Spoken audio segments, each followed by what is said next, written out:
اللهم اهدنا فيمن هديت، وعافنا فيمن عافيت، وتولنا فيمن توليت، وبارك لنا فيما أعطيت، وقنا واصرف عنا شر ما قضيت، فإنك تقضي ولا يقضى عليك، وإنه لا يذل من واليت ولا يعز من عاديت، تباركت ربنا وتعاليت، فلك الحمد على ما قضيت، ولك الشكر على ما أعطيت.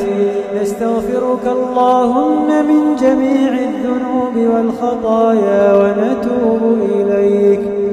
اللهم آت نفوسنا تقواها وزكها أنت خير من زكاها، أنت وليها ومولاها.